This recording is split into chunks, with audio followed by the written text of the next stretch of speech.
Comme on nous a demandé, nous allons faire une petite vidéo de présentation des bâtiments qu'on a sur la ferme pour ce qui touche aux alpagas et autres. On va essayer de ne pas trop digresser et d'être assez rapide. Donc ici on a donc notre boutique, hein, on reviendra tout à l'heure à l'intérieur. Ici au bout de la maison on a aménagé une pièce pour le feutrage. Donc pour le feutrage, donc c'est une pièce en fait où on peut tout inonder, ça craint rien, puisque le feutrage se fait à l'eau chaude et au savon, avec donc une cardeuse à rouleau spéciale toison fine. En fait les picots, il y a 128 picots cm². Donc c'est une machine qui vient des États-Unis. C'est une machine manuelle, mais qu'on a depuis maintenant 8 ans je crois, et franchement qui est nickel. Là il faut que je lui passe un petit coup de soufflette pour la nettoyer, parce qu'on va pas tarder à rattaquer la production de produits feutrés. Et ici donc le lavabo qui en fait, pour pas se tromper quand on a des gens qui viennent en stage, quand il y en a, il n'y a que le robinet d'eau chaude qui est alimenté, comme ça on est sûr de ne pas feutrer et de ne pas laisser quelqu'un feutrer à l'eau froide. Le stock de toison en attente qui en attend d'être feutré, hein, donc voilà. Donc vous voyez, c'est la toison brute, hein, et une fois qu'on la feutre en fait à l'eau chaude et au savon, comme il faut compter à peu près 3/4 d'heure pour un article, et en plus d'être feutré, l'article est déjà lavé, donc comme ça on gagne du temps. Voilà, donc pour le feutrage, une petite natte en bambou pour frotter, des petits récipients comme ça pour pouvoir asperger, mais non violemment, la toison tant qu'elle n'est pas feutrée. Du savon, donc nous on se fournit à la Compagnie de Provence. Alors ils m'ont rien donné pour dire ça, mais pour l'instant c'est le meilleur savon qu'on a trouvé pour feutrer la toison d'alpaga. Donc ça c'est des pavés de 400 grammes. Donc savon de Marseille, et voilà. Le seul souci je crois c'est qu'il doit y avoir de l'huile de palme, et c'est vraiment ça qui m'embête. Je crois qu'il y en a, si je dis pas de bêtises. Ils le mettent plus. Sans graisse animale, ouais. Donc cuit à l'ancienne en chaudron sans graisse animale et contient 72% d'huile. Ils ne mettent plus quelle huile, c'est à moins qu'ils aient changé, je ne sais pas. Mais voilà, c'est là qu'on a trouvé, on a testé 20 savons différents, et c'est vraiment celui-là qui est bien. Donc voilà pour le feutrage. Voilà, donc c'est une pièce toute bête, hein, voilà. La table, c'est une ancienne table qu'un copain m'a donnée, donc c'est les anciennes tables de porcherie en fait, ça.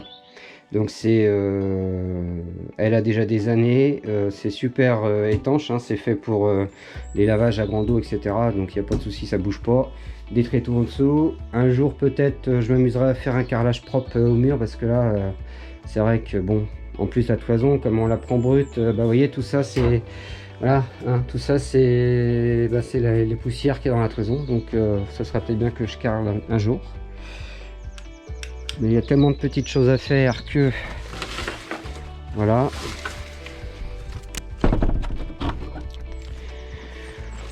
Alors ici nous avons un bâtiment en bois là qui est bien fatigué. Donc en fait là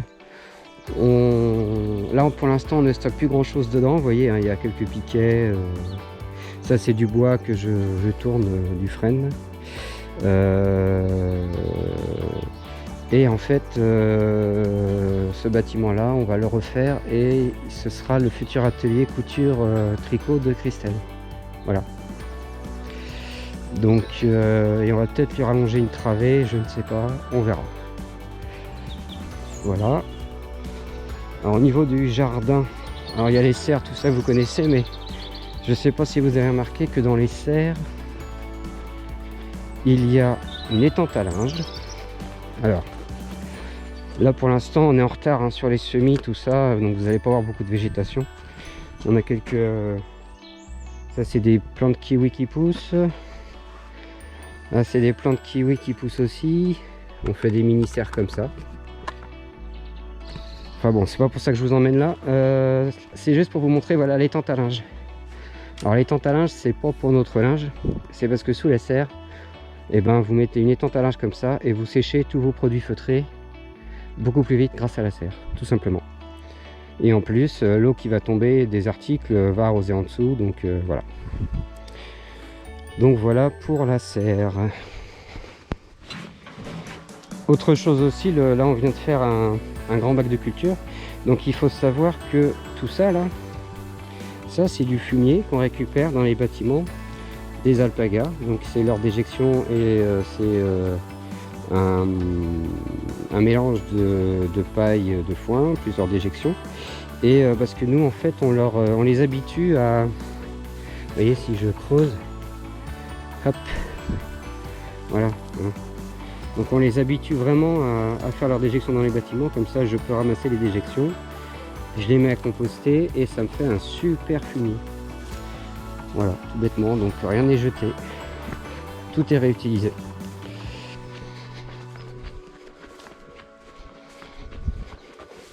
Donc on passe devant la salle de feutrage, hein, vous voyez, de l'extérieur. Voilà. Ici, au niveau des alpagas, on a le stockage d'alpamine. Donc c'est un complément qu'on donne aux animaux. Je vais allumer. Voilà. C'est un complément qu'on donne aux animaux. Donc le sac, on l'ouvre, on le vide dans un congélateur. Voilà. Et en fait dans le congélateur, donc c'est un congélateur qui n'est pas branché, hein, c'est un congélateur qui marche plus. Donc on a enlevé le compresseur et du coup les sacs ouverts on les garde au sec dans ce congélateur là. Voilà. Ici donc ça c'est une armoire ventilée, hein, qui est faite pour conserver. Alors attendez, voilà, qui est faite pour conserver les sacs qui sont pas commencés et du coup qui empêche la moisissure et autres, hein, l'humidité de pénétrer dans les sacs, donc tout est bien sec. Vous voyez, il y a des petites grilles partout, je sais pas si vous allez voir parce que là c'est sombre. Voilà. Donc pour les alpagas, ce que je peux vous montrer, donc là on a la machine à laver qu'on vient de changer puisque l'autre elle nous a duré 15 ans, mais bon, voilà. Donc ici ça c'est de la 3e qualité qui va nous servir à faire, alors il y a un peu de 2e des fois, hein, qui va nous servir à faire des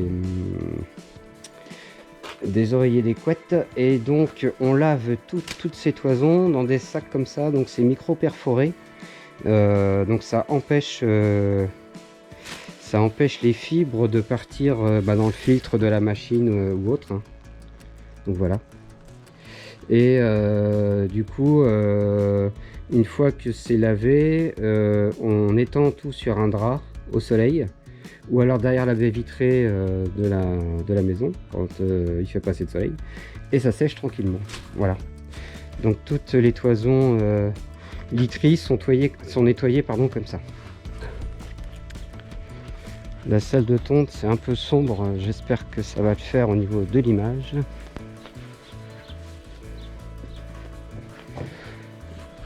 Alors dans la salle de tonte, qu'est-ce qu'on a? On a déjà un vieux frigo qui est pas branché, hein. C'est vraiment pour stocker tout ce qui est aiguilles et compagnie pour faire les soins animaux. Il y a du coton cardé, il y a un peu de sopalin, voilà, ça c'est les boîtes d'aiguilles après qu'on dégage, on en met ça à la pharmacie. Quelques produits pour la peau comme ici, du Derfen en lotion, des petites choses comme ça, le dacryocérum pour nettoyer les yeux. De temps en temps quand il y a des yeux qui pleurent un peu trop ou qu'il faut nettoyer parce qu'il y a un petit brin de paille qui a été se planter dans la paupière, on utilise du Sterdex. C'est un médicament pour les humains, hein. C'est une pommade ophtalmique en fait, ça marche très bien. Voilà. Voilà, donc là il y a tout ce qu'il faut. Ici nous avons, alors ça c'est un peu le bordel parce que on vient d'aller faire des onglons, donc il y a la pince à onglons, Il y a des produits un petit peu d'urgence, quoi. Quand il y a un souci, on prend cette caisse-là et on y va. Voilà. Ici, il y a des licoles. Donc ça, c'est des licoles qui viennent d'arriver, celles-là des États-Unis. Donc nous, on prend des licoles Camel Dynamics et on les fait venir directement des États-Unis. Alors oui, ça coûte cher. Alors qu'est-ce qu'ils sont bien? Ils sont vraiment bien. Ils sont costauds, ils sont confortables pour l'animal. L'avantage, c'est qu'il y a une petite boucle qui est en dessous, là ici, et vous pouvez tenir l'animal à droite ou à gauche. La boucle elle va se déplacer en fonction de là où vous maintenez l'animal.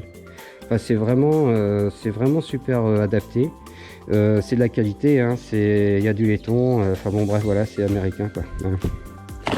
Voilà, c'est pas de la bricole qu'on peut vous vendre en France. Et vraiment pour les alpagas, il faut, vous voyez, les longes aussi, donc ça c'est des longes pour les chevaux pareil. Hein. Mais pour les alpagas, au niveau des licoles, il faut vraiment acheter des licoles alpaga quoi. Faut pas acheter des trucs à moutons, c'est pas du tout la même configuration et souvent c'est mal adapté au risque de blesser ou d'étrangler l'alpaga, donc vraiment pas bien. Donc au niveau matos ici, il n'y a pas grand chose, hein. Là on stocke le foin, donc vous voyez, on a commencé l'hiver avec les 2 travées là qui étaient pleines, donc ça c'est la plus petite, hein.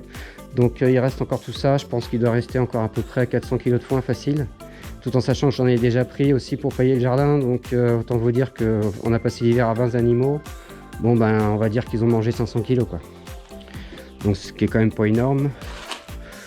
Ici en matériel, on a des gants, de la pommade, etc. Quand on fait des petits massages aux animaux et notamment aux jeunes quand on désensibilise les corps. Voilà. Bon, la salle de tonte, rien de spécial. Ah si, ce que je peux vous montrer, tiens. Ça, c'est un truc que je peux vous montrer, vous voyez. Donc ça, c'est une grille de 2 mètres par 2 mètres. C'est une grille rigide. Que d'ailleurs, quand on s'en sert, on rigidifie encore plus parce qu'on passe des petits tasseaux sur la longueur comme ça, dans les grilles, quoi. Hein, puisque vous voyez que c'est... Voilà, il y a des petites choses comme ça. Hop. Et ça, en fait, c'est une super table de tri pour les toisons. Donc on met 4 tréteaux, on pose ça dessus, on rigidifie avec des tasseaux dans les trous et après on trie nos toisons. Alors 20 €, voilà. Des tréteaux, ça doit être à peu près 1 € pièce. Et pour vous donner une idée, n'allez pas acheter des pseudo-tables professionnelles de tri de toison qui valent 1500 ou 2000 €. Là, 20 €, nous ça fait 10 ans qu'on fait avec ce système-là, ça fait 10 ans que ça fonctionne très bien. Donc, et en fait, comme c'est large, on peut vraiment étaler la toison, hein, parce que ça fait 2 mètres par 2 mètres. Donc quand vous avez de la première qualité, vous l'étalez complètement. Vous la secouez un peu avant de commencer le tri, ça fait tomber une grande partie des brins d'herbe, etc. sous la table. Et après, vous commencez à trier vos toisons, quoi. Donc c'est vraiment, vraiment génial. Donc voilà pour la salle de tonte. Bon bah là-haut, voilà, un petit espace stockage en plus, en mezzanine, on va dire. Rien de particulier. Donc toujours du bois de chauffage en stock à droite à gauche. Là on arrive sous le hangar matériel, on va dire. Alors sous le hangar matériel, donc ici on va trouver, on va dire, une sorte de rack avec les outils gros travaux, on va dire, hein. Donc balai de chantier, pioche, les bêches, les fourches, certaines fourches en tout cas, un merlin, etc.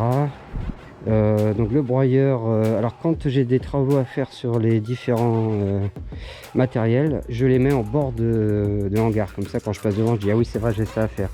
Là en fait tout ce que j'ai à faire c'est une vidange et puis il faut que je lui change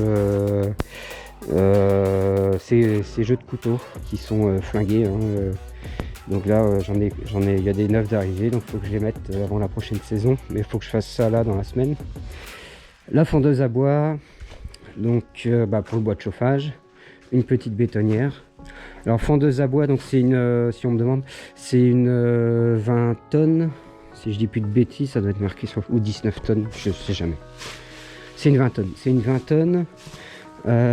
Donc avec son propre groupe hydraulique, donc ça tire pas, donc est là, hein, donc ça tire pas sur le truc du tracteur. Et en plus il y a un treuil ici.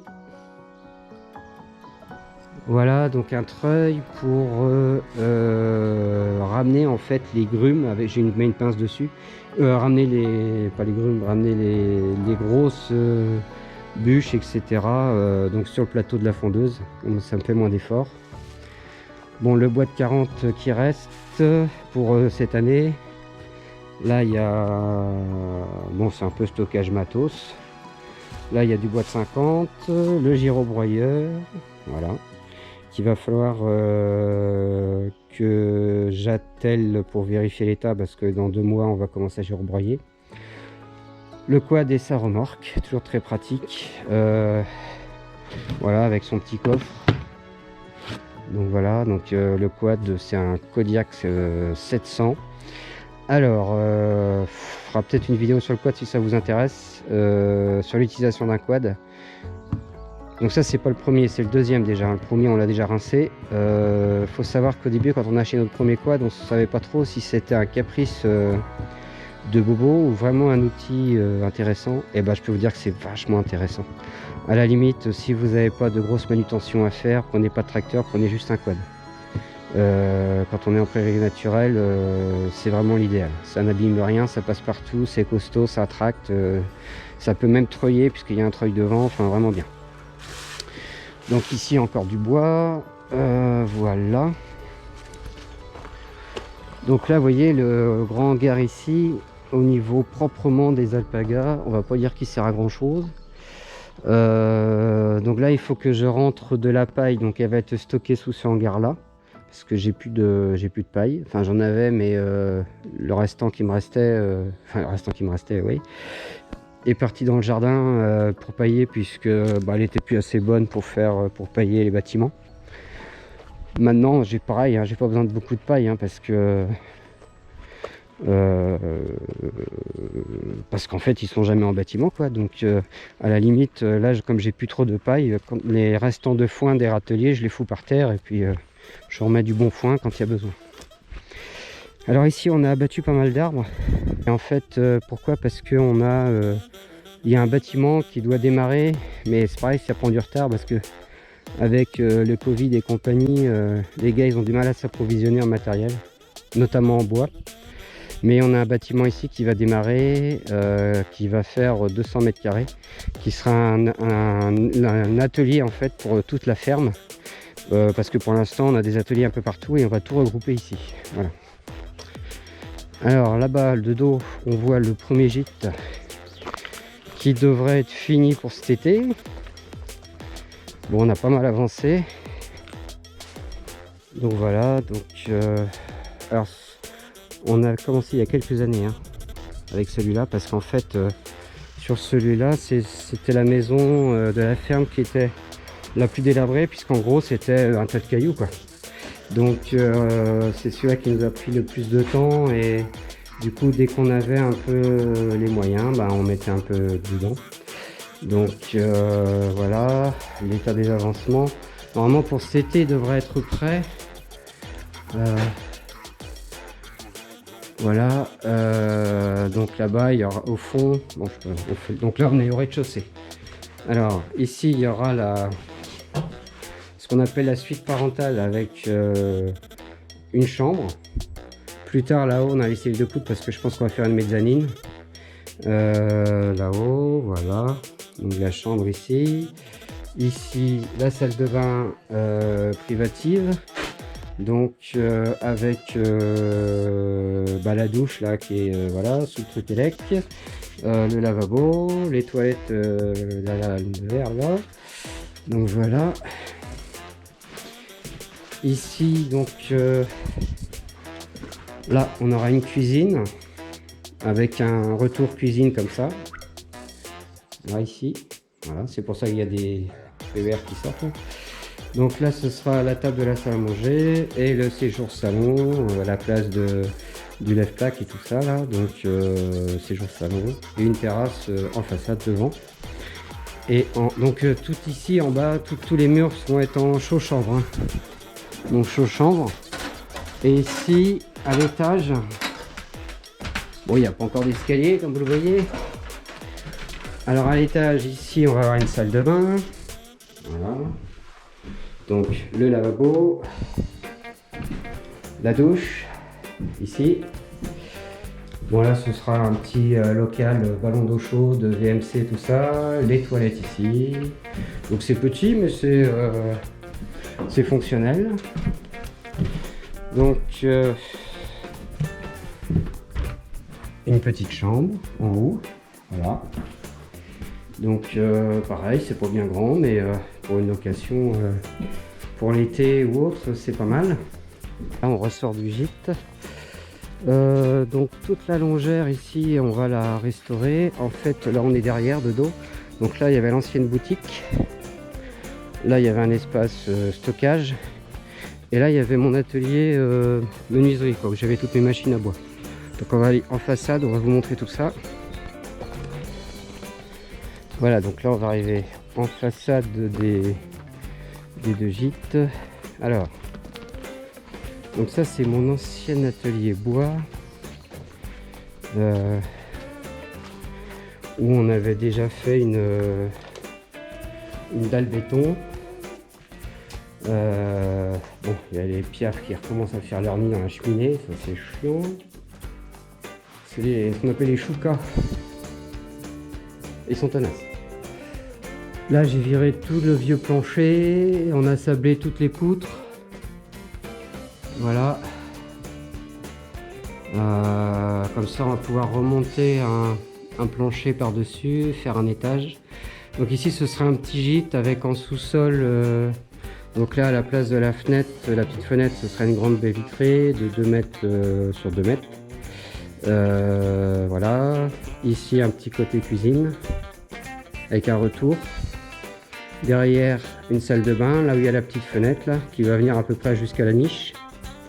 Là où j'ai mon enrouleur ici, j'ai à peu près, donc j'ai un escalier qui va monter à l'étage et qui va desservir 2 chambres avec un toilette entre les 2 chambres. Voilà. Donc tout simple, hein, on prend pas la tête. Donc ça c'est un petit gîte, voilà. Donc celui-là je pense qu'il sera terminé début d'année prochaine. Et ici donc on a l'ancienne boutique. Alors l'ancienne boutique on a complètement donc ici on a l'ancienne boutique qu'on a complètement démolie. En fait la boutique n'était que sur cette partie là, donc on a pété la dalle, on a démonté la cloison. Là-haut pour l'instant j'ai gardé le plancher. Et donc ce que j'ai pas dit aussi c'est que sur les deux derniers gîtes qui sont mitoyens, on va refaire toute la couverture.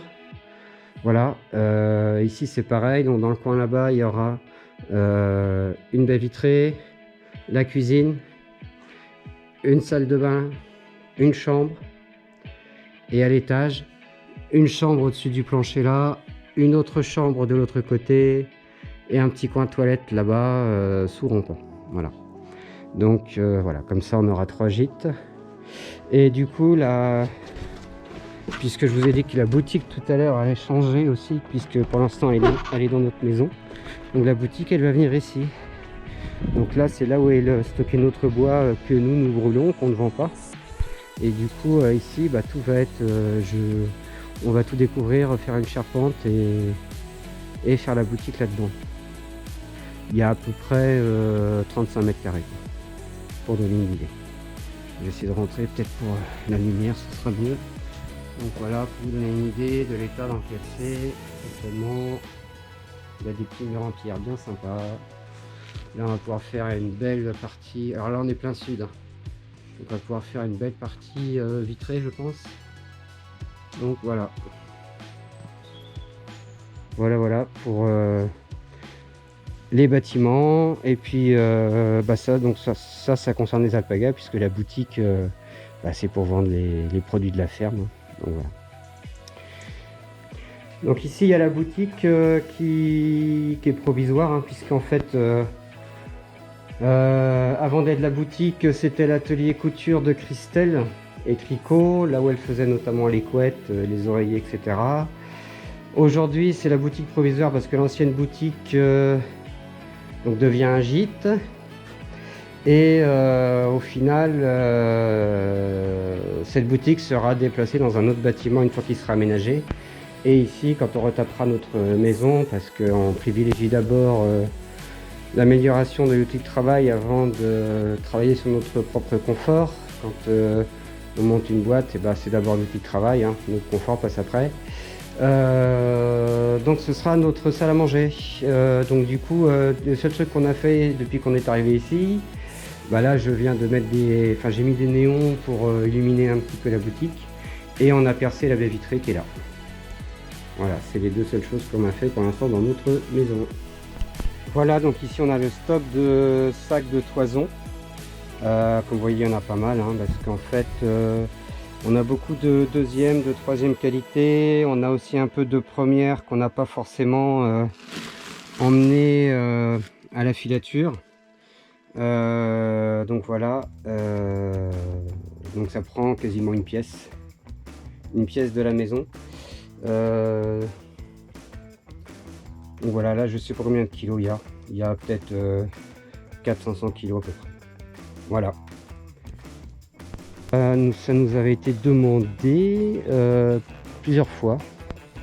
Donc ça c'est une partie, là on a fait vraiment la partie bâtiment, et puis succinctement, s'il y a des questions, faut pas hésiter, vous reposez des questions, n'hésitez pas non plus à vous abonner, à liker la vidéo, à poser des questions, parce que plus il y a d'interactions en fait sur nos vidéos, mieux on est référencé. Et du coup je vous dis à bientôt. Au revoir.